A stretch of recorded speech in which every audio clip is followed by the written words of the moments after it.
on? Cool. I feel like this is all gold that we should be saving for. Yeah. It is. All right, let's just refresh. And you're going to get questions, are you? People are going to sort of. Yeah. Last time we went into full nerd town and just talked about Pro Tools for literally an hour. Okay, we're live. Hi. We made it. Hi. Woo! Thanks everyone for hanging around. We're 10 minutes late, but that's musicians and technology.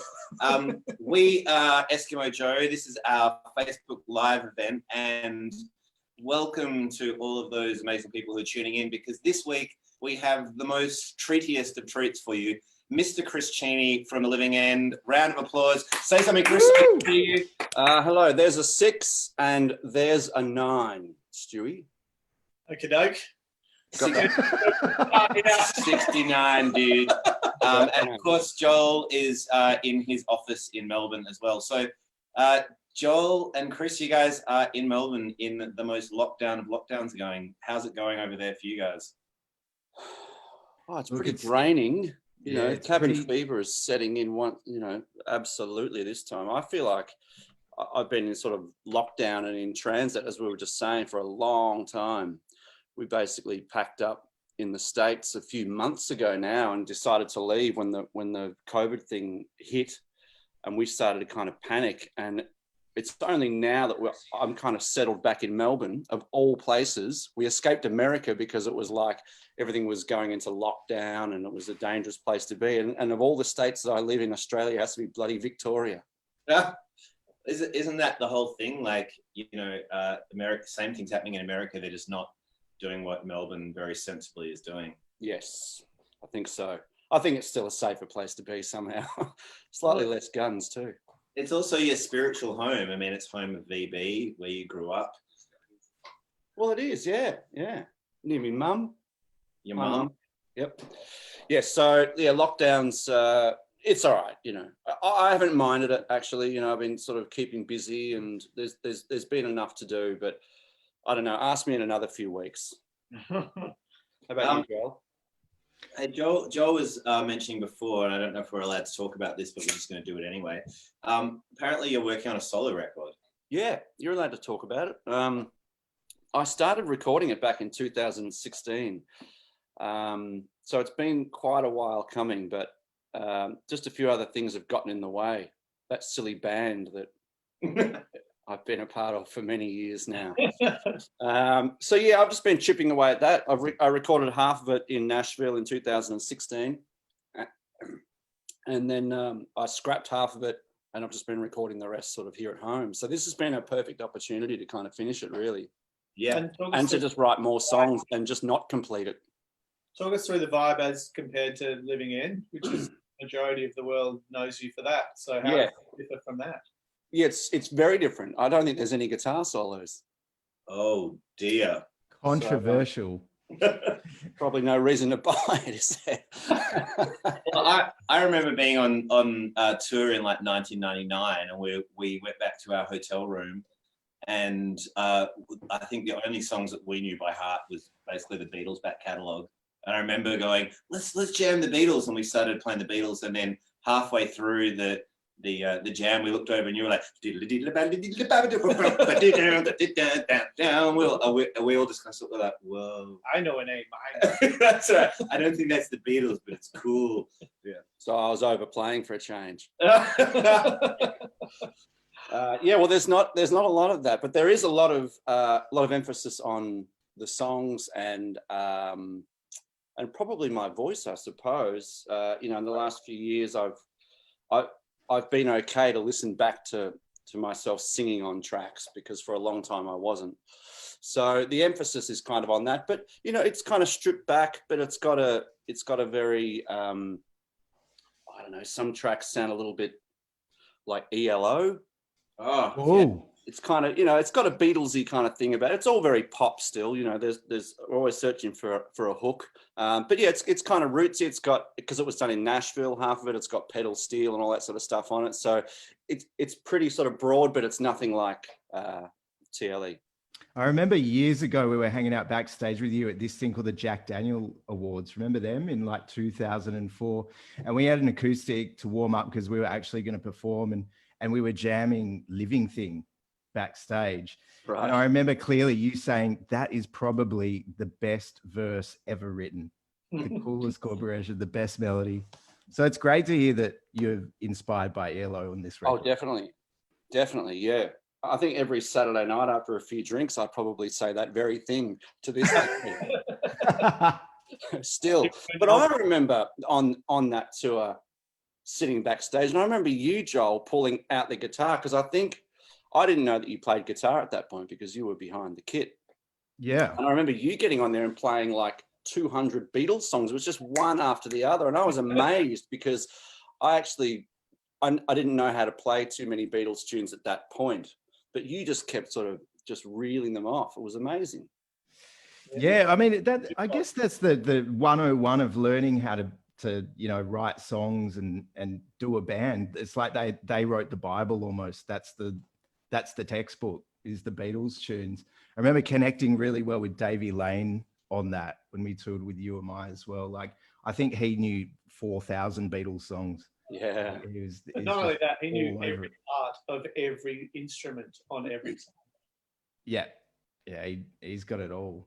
But I mean, you've done that Beatles tour, right, Chris? So, Yeah. We first did that in, I think it was 2008, the Beatles White Album tour, and they're a weird thing, those kind of tribute tours. I tend to sort of balk at them really, because it's like, well, the first question was, well, who's John?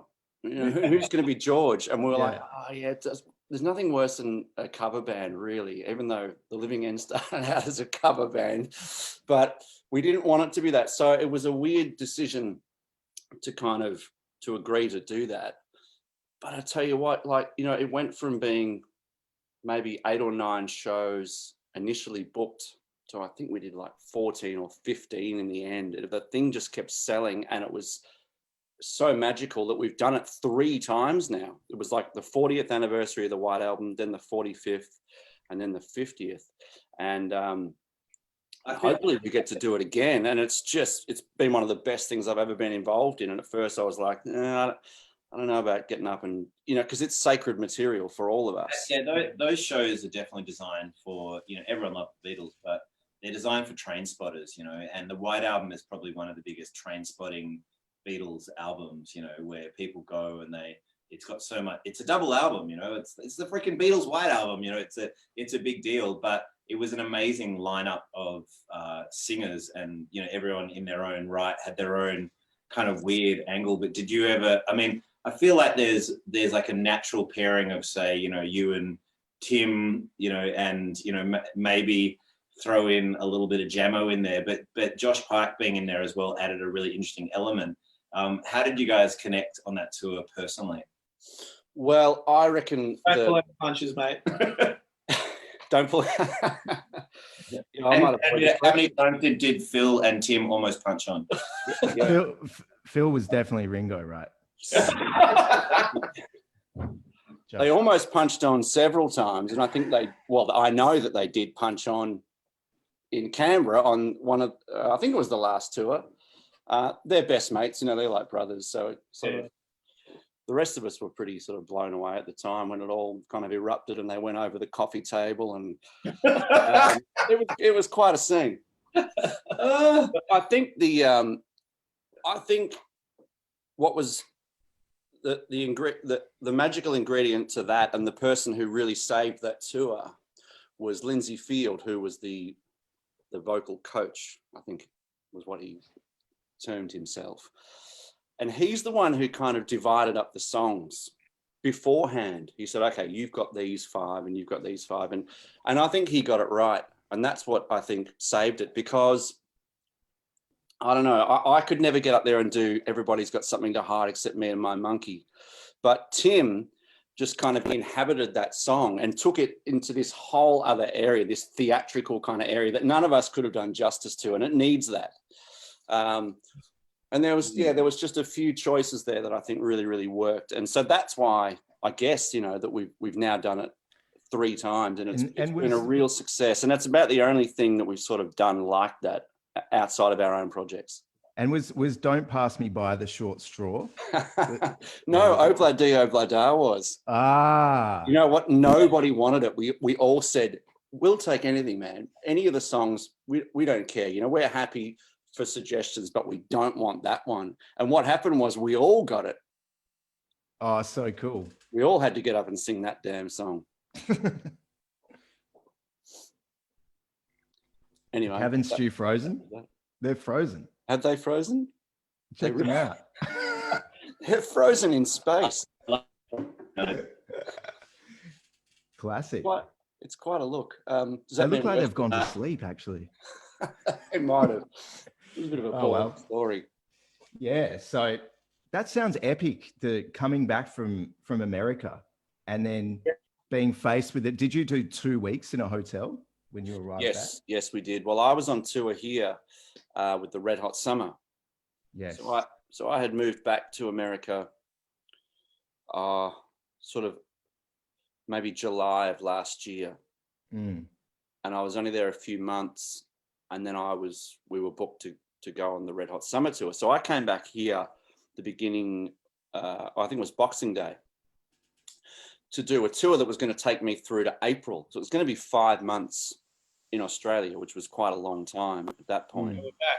You guys can hear? Hi, guys. Yeah, do we all get booted off? Oh, are we still on Facebook, or are we just? Yeah, we're on Facebook. How you going there, folks? We're back. We're back on. So I was going to be here for 5 months, and I thought, you know what, I'm going to go home and see my family for a few days to try and break up the trip. And basically that was when the COVID thing kind of hit as I was getting on the plane. And I was like, I don't think I'm going to be coming back here again. I think this virus seems a little more serious than what we've been thinking. And that's when the whole tour got cancelled. And I was back in LA, and we're kind of watching the news, and every day they would have Mayor Garcetti would come on, and Trump, and, all the news conferences. And when they started to kind of go,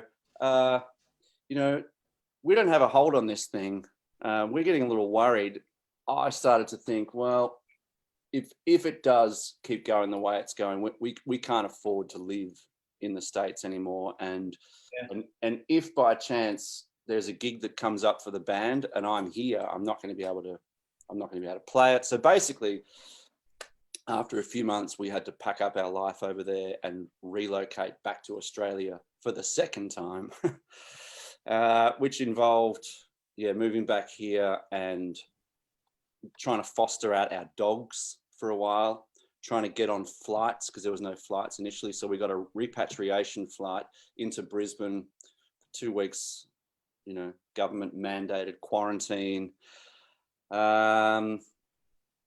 which was, was an experience. Food was. How was that? Because I'm about to start that tomorrow in WA, actually.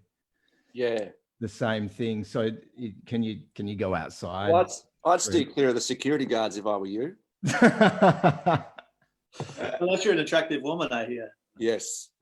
Yeah, you can go outside, but you know what we did? We were there for 5 days. They never said that there was any outdoor area. It was like, right, here's your room. There was no balcony or anything. So we were in there 5 days, and I was getting a bit sort of cabin fever. And so I thought, look, I'm just going to ring reception and see if there's any kind of courtyard or anything just to get a little bit of fresh air. This was on day 6, I think. And I rang and said, look, I'm just wondering, is there somewhere that we can go just to get some fresh air? Because we're kind of going a bit crazy here. We've got kids. And they went, oh, yeah, no worries. We'll just put you on the list. You can go down and have a walk around the courtyard and the pool. And, and I was like, there's a pool? There's a pool, yeah. So they didn't bother to tell us that because I didn't think they didn't want too many people going down there. Uh-huh. But so yeah, we could get a little bit of fresh air, and but yeah, the food was awful, but it was okay. It was okay.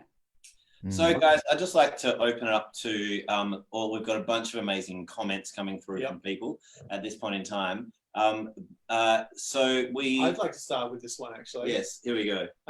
Thank you, Rodney O'Flynn, for checking in with us. I'll throw this out to you first, Chris. Is there any gig that stands out as being the absolute worst that you've done? We've all had a nightmare at work. I'd love to hear stories from you guys and Chris. I smashed a sprinkler head in the penthouse of a high-rise apartment block, 5 floors flooded, 3 fire trucks, and 80K worth of damage. So I don't think I've fucked up quite as royally as that. But I don't think anyone has. Let us know your worst gig experience. Definitely have some memories from the Living End tour of getting in lots of trouble. Traralgon, I reckon. No. What about dropping water bombs from and then Ray Harvey, who was your manager at the time, having to like fend off like large rugby players who wanted to beat up. Was it Scott? No, who? Sorry, what was it? Travis. Travis who used to play drums for you guys. Maybe you guys need to tell the story. Yeah. Well, let's circle back and we'll touch on Travis a bit later. A better way to say that. Okay, Chris. Let us. Yes, you're going to have to jog my memory as to any of those stories because I don't really remember. But the worst gig. I mean, there's been a lot of shit ones. There really has.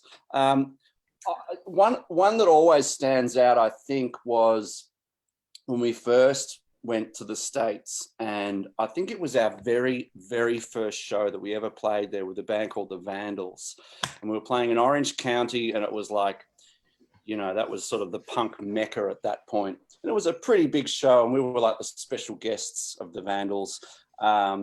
And we just kind of got there a couple of days before and we bought all this new gear. Like we took our guitars and stuff, but we went to Guitar Center and bought new amps. And it was a really exciting kind of period, I suppose. It was probably 98, I guess.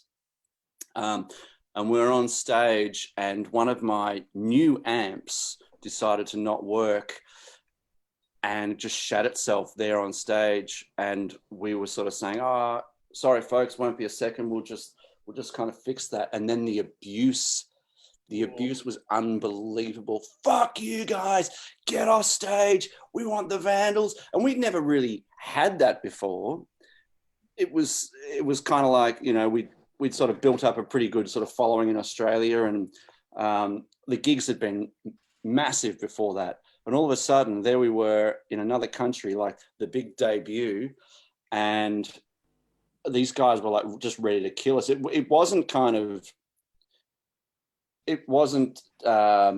sort of a gentle prod to get off stage. They were like, we were going to get lynched. And so that one stands out as far because we didn't really know how to handle it. We were pretty green, I guess, at that point. And so that gig stands out as being very, very uncomfortable. I'm not sure what happened now, whether. Do you remember anything from that show? Because I feel like whenever we've been in those scenarios where they've been the worst case scenarios, there's always something that happens. Like you have to rise above the moment and just pull some kind of rabbit out of a hat. Is there anything that happened in that moment that you then took on, for every show that you ever did afterwards, like a gag or, whatever? Well, once I sort of pulled out the kittens and started juggling them, it was amazing. It just turned the whole room around. That's the thing, like, what are you going to do when you're a loud electric guitar playing musician and you don't have an amp? Comedy. Remember we had that same thing with the Offspring at that Sydney show, guys, and it was just at the Sydney Entertainment Centre, just dead air. Yeah. Like, no, I think we did our dog and pony routine, and well, I mean, for your information, Chris, and for all of those listening, we started out as a band by playing the NAB Campus Band Competition, which is a university campus band competition, and you needed 20 minutes worth of material for your slot. And we actually only had 15 minutes. So we just filled the extra with gags. And that kind of became a standard. Like a quarter of every show we played for the next 5 years was gags, basically. It was a pretty tricky transition going from gags to real musicians, I think. Yeah. I don't think we've quite got there yet. Gags to riches. Yeah. Hey. But can I just, before we go to another question, I just need to touch on this because this is an important folklore in the world of Eskimo Joe.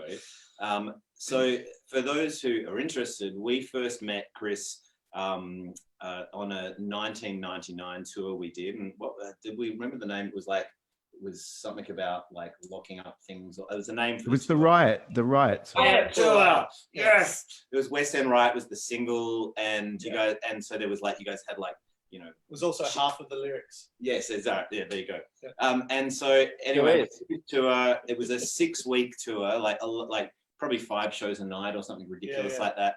Anyway, this one particular moment, we were getting to know the band, and this one particular moment, we got to Brisbane and we went and did sound check, and we got back to our hotel, and we're trying to put our cards in the door, and the door wasn't working, and we're like, oh shit. And so we went and got like the young dude who worked behind, you know, the concierge, and he was like, okay, I'll open it up. And he opened it up, and the entire hotel room, all of the furniture was gone. Everything.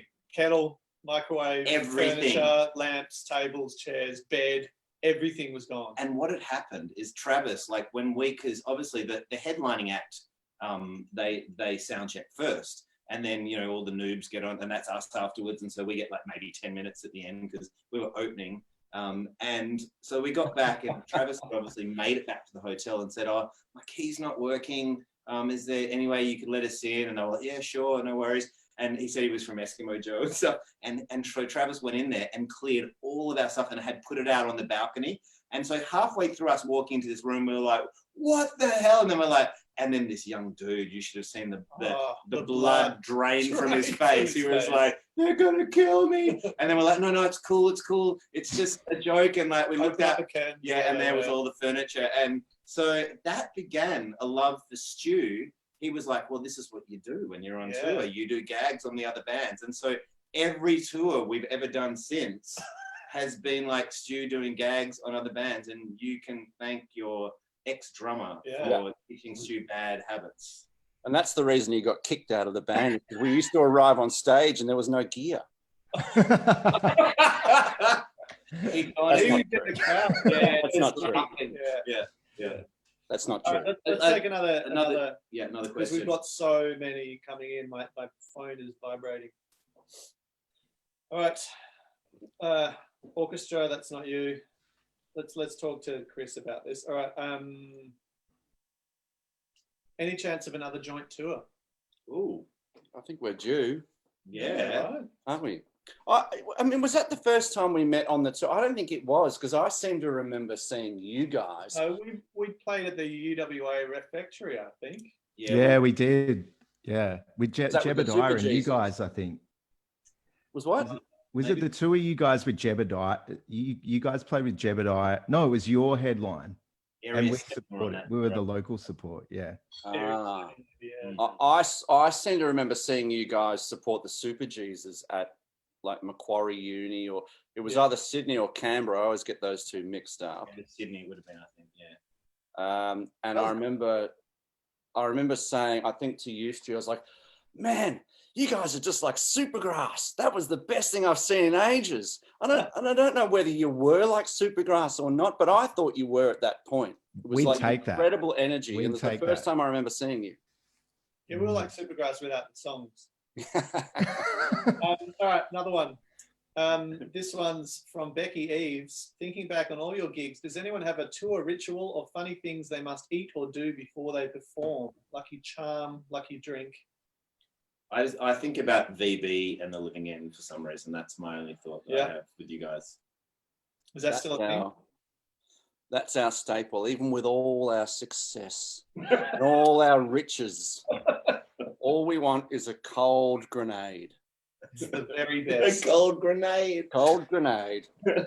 Yep. You know what? It kind of is a ritual. It is a ritual. And what's your peak zone? What gets you in the zone in terms of quantity before a show? 2 beers? Probably 4. 4, yeah. Because everyone's got their own zone. After 4, the fingers sort of tend to get a little sausagey. Yeah. And a couple of whiskeys as well, just to kind of, you know. That's for the voice. Yeah, that's for the voice. See, that's what we're doing wrong, guys. Yeah. No whiskey. 2 beers. Yeah. Probably, yeah. Two- I mean, we it's have probably- 2 before we go on. Like Do you? Usually, That yeah. explains it then. mid strengths as well. yeah, not for you, John. I don't advocate it. It can be too much sometimes, and then you can't. There's no backpedaling, is there, at that point? Right, what's that? All What's right, that next one. What's the weirdest thing a fan has ever done to you at a live gig? Weirdest thing a fan's ever done at a live gig. Someone threw a cat at me. It was Did you stuff. catch it? I don't know whether it was dead and stuff makes it better or worse, to be honest. It's creepy. Yeah. Either way. Yeah. I don't think I can top that. What's something weird then on stage? Something that's just made you turn around and look at the other guys and go, what the hell just happened? I think it's weird when people have you tattooed on them. There's a few people out there that have tattooed. What about when Stu waterbombed you at the Traralgon Inferno in 1999? Crowd. He walked up to you. You said, "Oh, hi, Stu. What are you doing up here?" And then he like point blank waterbombed you in the head. No, I think I actually poured a beer on your head. No, Like I where? remember you water bombed the shit out of Chris Cheney while he was playing the encore. I blocked that from my memory too. Obviously, that was the last show of the Riot tour, was it? Yeah, It must have been. We had a shock at that. Yeah. the crowd turned on us that night. Actually, Yeah. Did Yeah. that? That's probably the worst Loyal following. we've had. Yeah. Oh, so were the Stereophonics still there, or are they No. gone home? That's was- body jar. Yes. So for those who are listening, the 6-week tour was half of it was Body Jar and half of it was a Welsh band called the Stereophonics. So Had just come off the back of playing 2 sold-out Wembley Stadium. that's right. And they rock up for the first gig at the arena in Brisbane, and there's a guy in the front row the whole gig of their show doing this.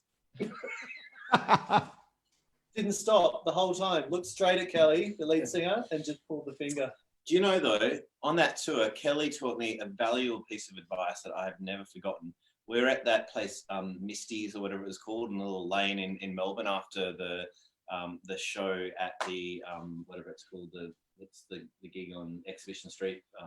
Forum? Yeah, the Forum. Anyway, I walked in there and I just got there was record company money flying around, so people were buying drinks. Anyway, I just had my fancy drink and I walked out and I walked up to Kelly and the whole thing just went soomp, psh, all over the ground, and I was like really embarrassed. And Kelly was like, "They used to happen to me all the time." Until someone told me this trick: every time you hold a beer, you put your little finger underneath it, and then you'll never drop it. I still pass that on to young kids when I see them drinking in the park, you know. Yeah, but if you got carpal tunnel or something, who's dropping a beer? People drop beers, Chris. It's happens. risk mitigation, Mr. Cheney. Okay, I believe it. All right. Okay. Henry James, thank you for messaging. If either Living End or Eskimo Joe was to start from scratch today, how do you think you would be received, and what new challenges are in place? Well, Chris Cheney, you are pretty much starting from scratch at the moment. But there's the paradigm of how we connect to audiences, how we make money in our craft has changed Massively. Well, and I think there's a plus and a minus to having the world we live in nowadays. It's so much easier to connect with people, but the pool that you're swimming in is so much bigger as well. So, because Chris, like you, even more than we did, lived through some of the golden era of selling records. That first album of yours sold how many copies? I don't know, maybe 380,000 or something. Yeah. I don't know, some exorbitant, stupid amount that you couldn't even imagine selling now, and it was like a year on the charts or something. And I don't think we really appreciated it at the time, you know. But we were very lucky. But it was definitely an amazing era of when we would go gold on just pre-sales alone. If you just announced that it was a single or it was the album, it would go gold. Now.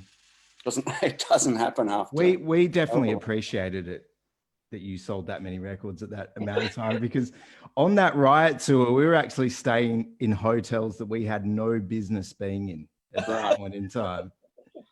That was I was talking to Sarah, my partner, about that last night, the Riot tour, and she was like, "What was the best part of touring with the Living End apart from playing the shows with the guys?" And I was like, "Staying in 4-star hotels for like 6 weeks and eating as many club sandwiches as we could." That was like, that's still a massive highlight. You've just decimated the image of the Living End in the last 15 seconds. No worries. You're welcome. Yes, it was. Oh, it was. I mean, that tour was incredible. That's when it was really kind of exploding, I suppose. You know, it was like the just sold out shows, but yes, selling lots of records and getting on the radio and stuff as well. It was like, you know, I mean, I've said this before, but we played 1,000 shows before that. We had been playing a long time, and always you have that dream of what's it going to take, man, for us to get somewhere. When can we play the Espy? Like, when can we sell out the Tote or whatever? Just little things like that we thought were never going to happen. So by the time of the Riot tour, and then getting the Stereophonics over here from wherever they come from, yes. Well, it was an incredible time, even with the guy that was I wonder if he had his finger up at you guys. Did he? You remember that? Probably. But Joel, you won the crowd. So Joel, you work with a lot of young artists who are just coming up. I mean, what's their attitude about? They don't know that idea of that we ever sold, you know, the physical copy. That is, it's all about streams and all the rest of it. I mean, have you got a privy into how they, you know, I mean, they don't know any other way. Have you got any privy into their headspace about how they deal with it?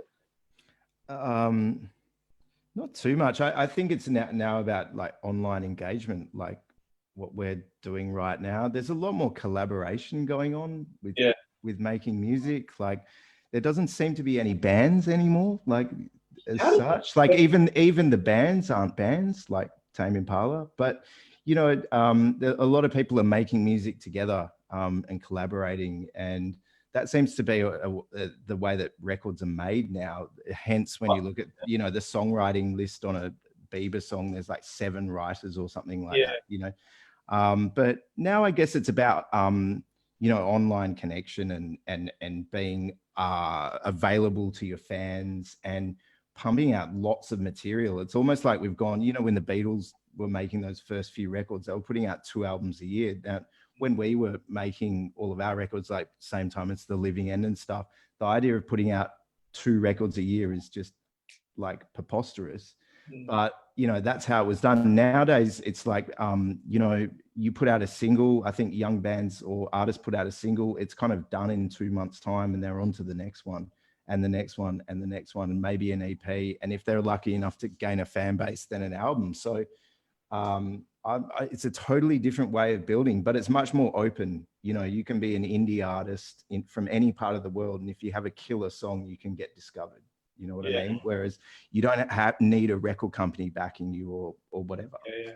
Yeah. I always sort of think, like, going back to the question, I don't know whether we would survive or whether we'd be able to get anywhere now, because I don't know about you three. I mean, we had a little bit of trouble logging on this evening, but but my silly old band are terrible when it comes to tech stuff. And I think you have to have your head around it a little bit to sort of figure out how you're going to sort of, well, not only just get revenue. I'm sorry, but I disagree. I think the fundamentals apply. The Living End are hands down a ridiculous live band. That is your craft, and you know, and your albums are great, songs are amazing. But you guys live, you guys kill it, man. And because you've done those hours, you've got your 10,000 hours or whatever it is. So the fundamentals always apply. I mean, yes, we're shit at logging on to Facebook via Zoom, but like, I'm sure if any of us got on stage, we could karate kick our way into a great show. And I think that needs to be acknowledged, you know, like, again, I remember seeing you guys at Roskilde. No, it wasn't Roskilde. It was Hurricane, or one of these huge German festivals where we were both playing sometime in like the mid-2000s. Do you remember that, Chris? We saw you guys, and my fondest memory is we all got free combos, but I remember seeing you guys play, and even there it was evident compared to all the other bands from around the world, the Living End were a seriously tight live band. Oh, every time you share a stage with you guys, we'd always be like, all right, we got to step it up. Yeah. You know, got to match that intensity. It's good. Thank you. I appreciate that. Yeah. Well, it's just that, I guess it's the blue collar thing. That was what we saw as, well, that's our ticket to get somewhere. There was no MySpace, or it was basically, we make our own. Did you just say no MySpace? There's still no MySpace, Chris. That is true. That is true. There wasn't even MySpace. There was maybe a poll poster. Yeah, good. And other than that, play your ass off on stage and hope that they don't turn around and walk to the bar. That was pretty much as complicated as it got. And so that was our mentality, right? Just keep them there and try and build on it. And yeah, it's interesting these days. It seems like you have to be your own marketing manager from day one in the bands that are coming out these days. So I just spotted this one. This is a good one. From Dean Bevan. Chris, any good fails from Scott jumping off the double bass? I like the way you're already laughing. Yeah, there's been a few. The one that really stands out is the second ever gig by the Living End, who were called the Runaway Boys at that point. And this was at the Richmond Club Hotel in Swan Street, Richmond, across the road from the corner. And we had this little trick, and we still do, where Scott will lean the bass back and I climb up on it, and all is right in the universe. Yeah. Except this night, the balance wasn't too good, and I climbed up it. And this was in 91, I think. So we were in year 11, and a lot of our school friends had come to the show, or the ones that had fake ID had managed to get into the show. And they were it was probably 30 or 40 of our friends in right there, tiny little place. And so here I go for the hero moment, stepping up onto the bass, lost my footing, fell backwards, kicked the bridge out of the double bass because it's just a floating one. Scott flies one way, I fly the other, and we both land on the floor. The song stops, obviously. We both kind of look up, and there's all our school friends like staring at us. And the big thing was they were like, what were you trying to do that went wrong? Not just why are you on the floor, but what were you trying to do? And I thought, that's it. That's the end of the career. You don't recover from that because you got to go to school the next day. You don't recover from that, but we did. So what we did was we said, hang on a second. And we put the bass on its back, and you put the bridge back in, and you wind the strings back on, and we sort of stood up and kept playing. But I just thought that was the most embarrassing thing that could ever happen to any band, except probably your pants falling down or something, which happened to us on recovery. But so yeah, there's been a few epic fails. I think those fails sometimes bring you on side with the crowd, though. Sometimes it feels a little too slick and polished, and then all of a sudden someone will have a stack on stage. That show we did, where we were doing a similar support tour that we did with you. I think we'd moved from the first band to the second band on the bill. And we were supporting UMI, and Stu got on. We're at the Enmore in Sydney, and Stu would do this thing where we played this song called "Turn Up Your Stereo," and Stu would stand on the fallback wedges and be like, and it was just that was the point where all the band stopped, and it was all eyes on me.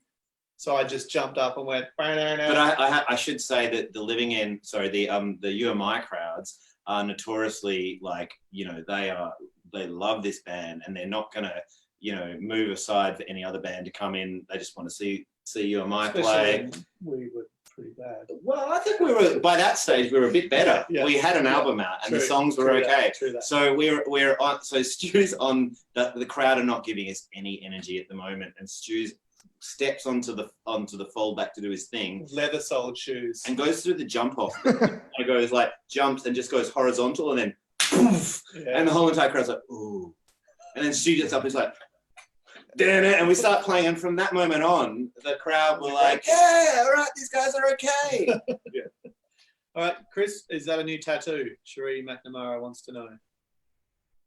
I don't know which one she's talking about. She didn't specify. Maybe it's this one that you were just kind of No, it's my face. Oh. Okay. Dan Boyle, Chris, what is your favorite guitar track of all time? Ooh.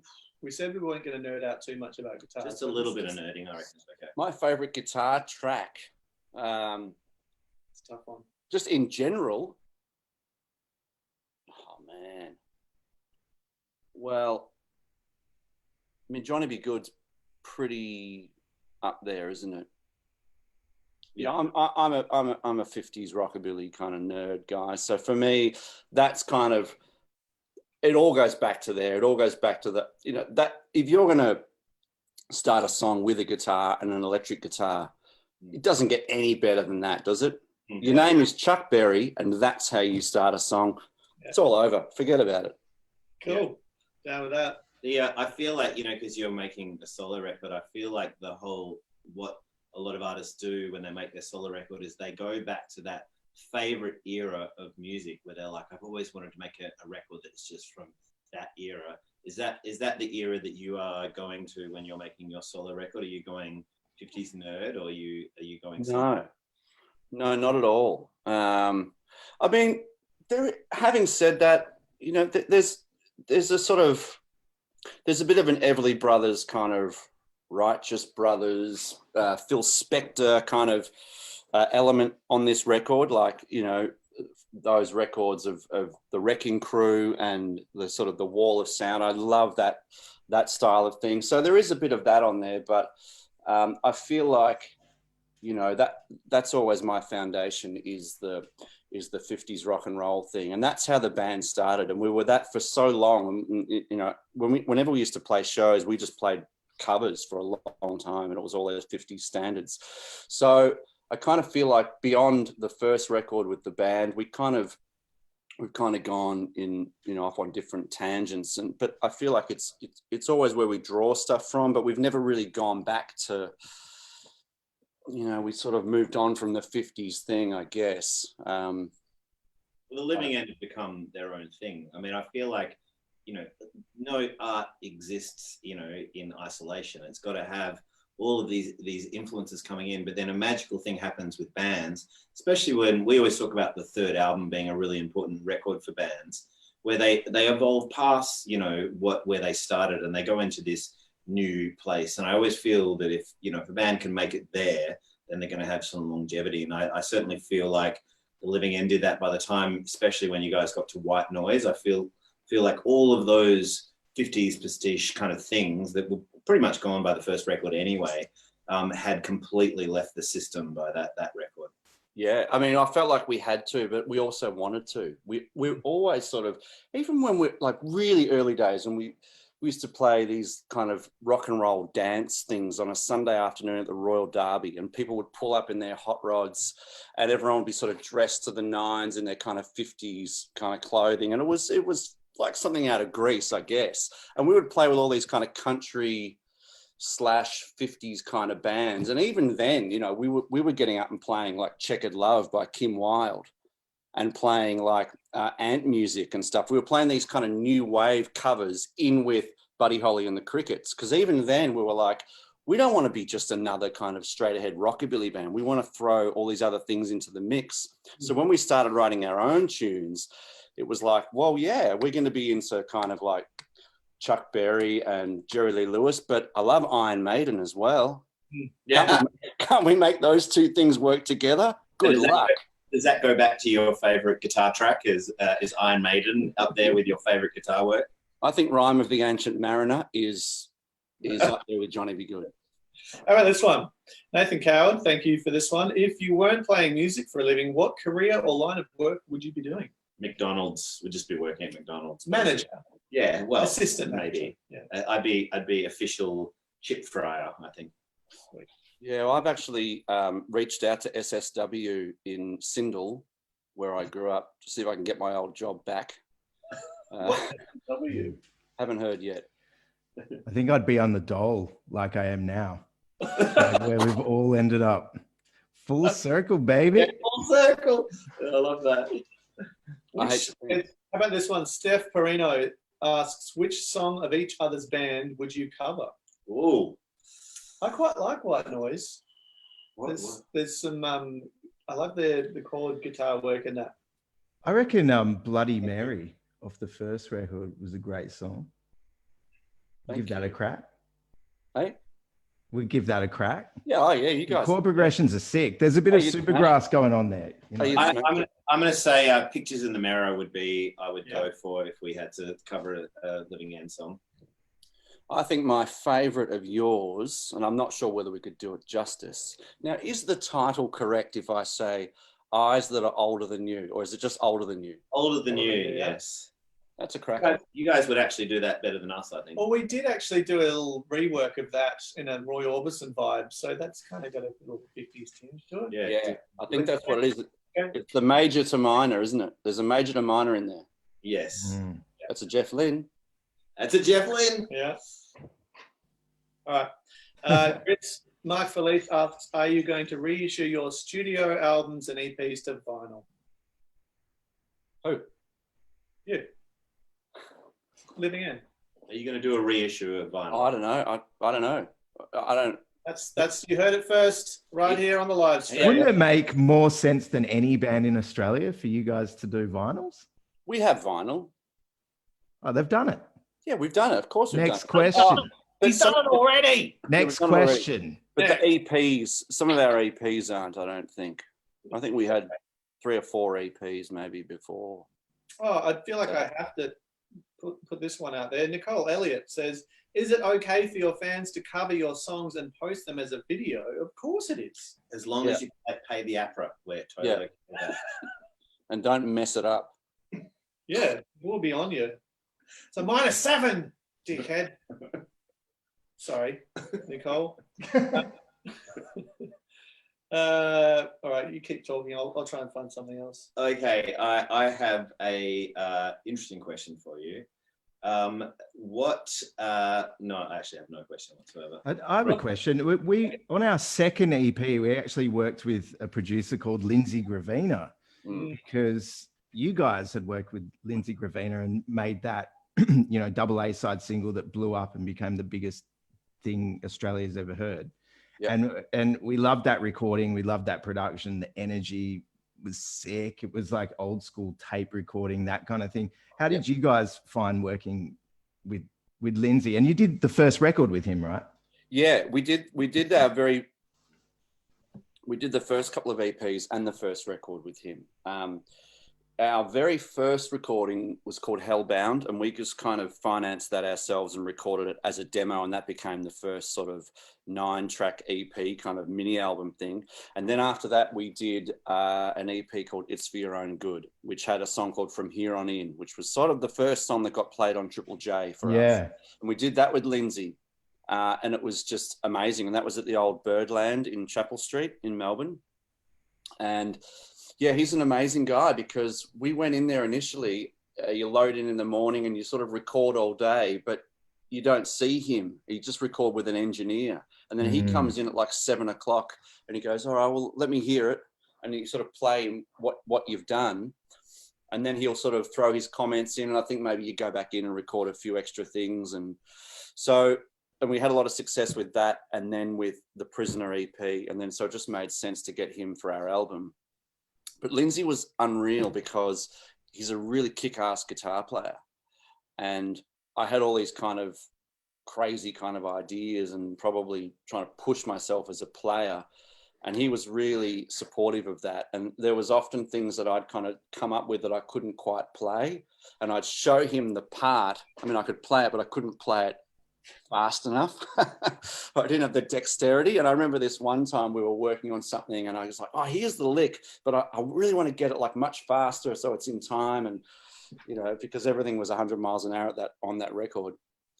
And he was great. He was like, yeah, well, what you do is you do it like this. And it was like this sweeping thing. And he played it. And I was like, dude, like he's an absolute gun musician as well as a producer. And I remember him trying to teach me my own lick to play on the record. Wow.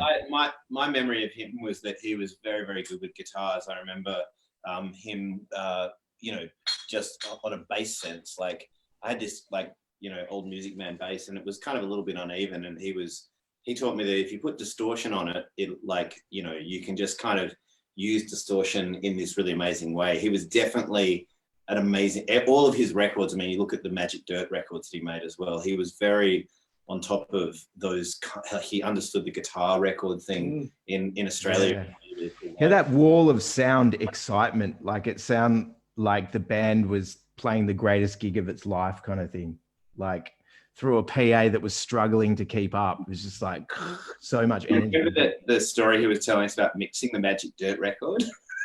About taking acid. He was like, yeah, you know, we dropped acid and we decided we'd mix the record, and you know, by the next morning, you know what?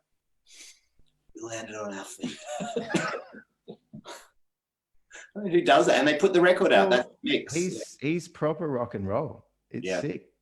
Another chap that we worked with who we hold in high regard is the chap who did your second record, Mr. Nick Launay. So we did a Songs of City with, he mixed that, but he did a lot of his production work. Was magic. How did you find work? Because you worked with Nick Launay a couple of times, didn't you? We have, yeah. We did Roll On, our second record with him, and then State of Emergency, which was record number 5 or something, I think. He's incredible. I mean, that was just a dream come true. We were playing the Enmore, and we invited him along. This was before we started writing for the second record. I think it was on our first, maybe it was even on the Riot tour, I'm not sure. But anyway, he came along and we got to meet him, and he was already sort of a hero at that point, just because of the work that he'd done. And I remember meeting him there that night, and we just got in a room with him, and he's amazing because he's not a musician. Yeah. And I remember him coming to a studio in South Melbourne when we were writing Roll On, and he came in with his little sort of notepad, and then he was like a mathematician. He was like sort of putting down all the arrangements, and then he had all these sort of notes of how you could, because we basically with our second record, we tried to do the opposite of the first record. It was like we wanted to make it as complicated as possible. We were big fans of Midnight Oil, and so to get him, you know, we've been listening to 10-9-8 and those sorts of records, and we were like, right, we're going to have lots of time changes in there and really sort of quirky stuff, and we're going to really think outside the square. And so when he was interested in doing the record, it was like, yeah, he's the guy. So we threw at him 1.5 million ideas. I don't know how his brain didn't explode, but basically he deciphered it all, and he kind of helped us arrange that whole record. And it was just like, it was a mammoth task, and he's a legend.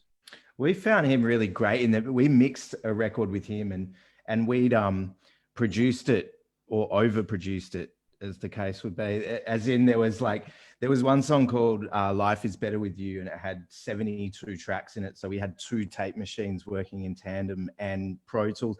And there was literally, the whole mixing board was full, and there were just too many ideas going on. You know, we were a bit excited, young, didn't know how to actually arrange our ideas. We were like, they're all good, put them all in. And, you know, he kind of taught us, you know, if you're just a non-musician listening to this is just going to sound like a garbled kind of mess with no clarity. And he really taught us, like, in that mix, how to arrange music. And you know, that was in post-production, and that was such a huge lesson for us in how to make music that's actually decipherable.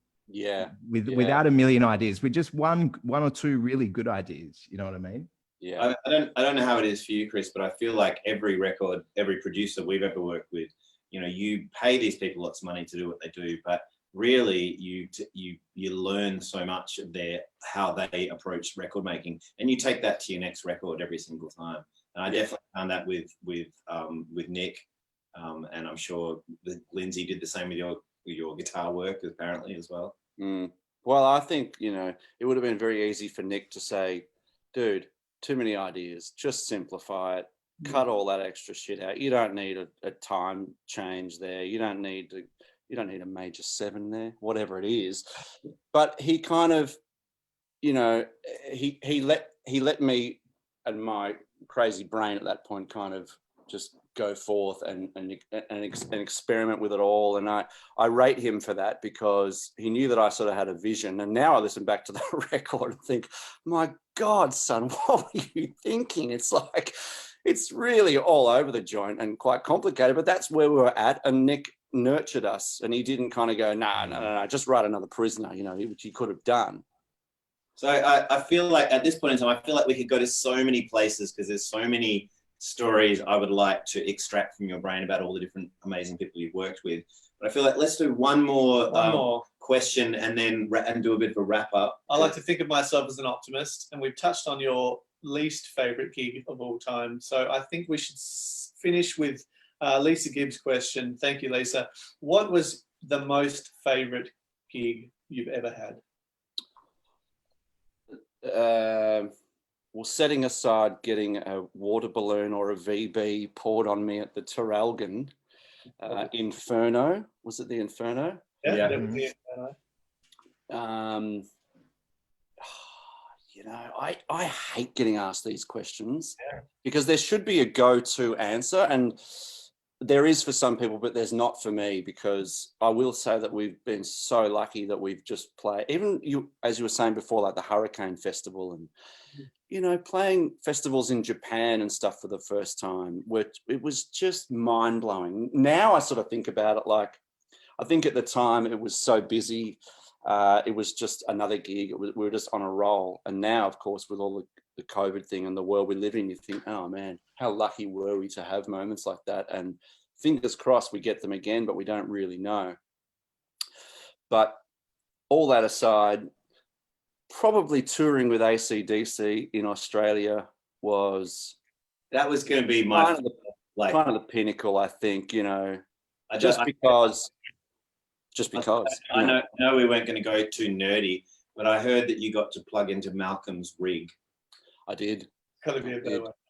Yeah, I mean, we were lucky enough. We got to hang out with those guys and kind of, I guess we kind of got a bit nerdy with them, you know, talking about guitars. And I got to play Malcolm's guitar through his rig, and you know, we kind of got the thumbs up from them, which was just pretty surreal, I guess. But yeah, I mean, hands down the greatest rock and roll band of all time. I would Australian, at least. Australian. You mean Led Zeppelin? Let's put them in there somewhere. But the can you spill any beans of what Malcolm's guitar setup was? Like, what amp was he using? I know that he's got like what, a Gretsch with like one pickup in it or something. Yeah. He plays a Gretsch. I think it's a Rock Jet. I think it's like it's not a duo jet. I think it was a Rock Jet, like an early 60s one. But yeah, he's sort of, it's like a Frankenstein guitar, you know, it's all just battered and pickups have been ripped out of it, and it's just got the single pickup, and he was playing through Wizard amps at that point. And that's how it sort of came about, because Angus's guitar tech is he's the guy who makes those amps.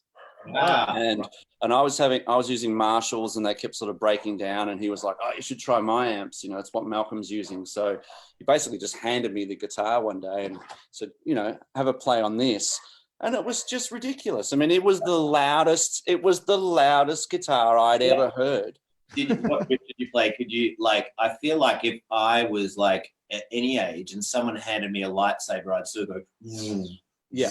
Did you get the guitar and plug it into Malcolm's rig and just go straight to an AC/DC riff? Or no?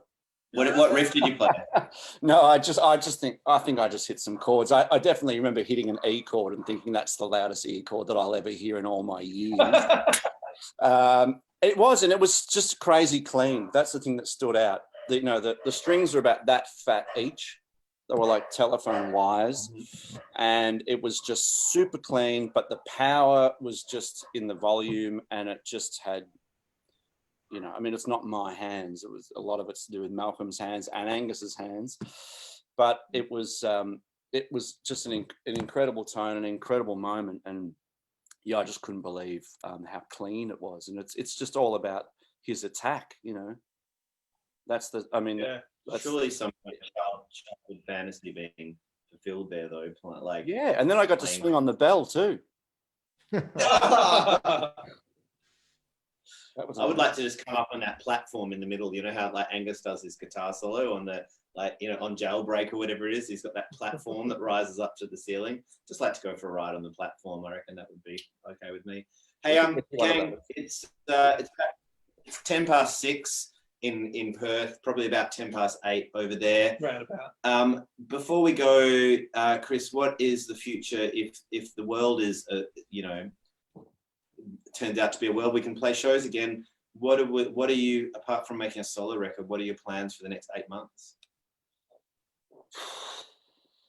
Well, I'd say drink like my life depends on it at the local pub, but I've sort of been doing that at home anyway. Yeah. Geez, I don't know. I mean, it's only been the last few weeks that I've really missed kind of going out. You know, you guys would relate to this. When you come off tour, you go, well, the last thing I feel like doing is going out and seeing a band. Yeah. And that's all I feel like doing now. Is just going to a pub and just seeing a local band. And I really hope we can get back to that. And I don't know, this thing just seems to be lingering on. But you got to keep positive. And, we had just started writing an EP, actually, which we were going to record. So fingers crossed we get back to that. And I don't know, we'll see what happens, eh? Stay positive, test negative. Yeah. And thank you for having me on your show. A pleasure. Yeah. I didn't realize it was a show, but now it is a show. I like that. I like that we have a show. So for everyone who tuned in to our show, can you all give, in your own lounge rooms, just give Mr. Chris Cheney a round of applause for his kind participation. Joel, we'll see you in Western Australia very, very soon. Chris, freaking good luck with your solo record. I hope that it makes it from 2016 to 2020, because I'm sure a lot of people would love to hear what you have to say. And I hope you get back to, watching a local band and recording that EP. But until we see each other in the flesh, bloody good to see you, sir. Bloody good to see you. Virtual water balloons. Yes. All right. So this is Eskimo Joe signing off. Thanks very much for listening. Cheers.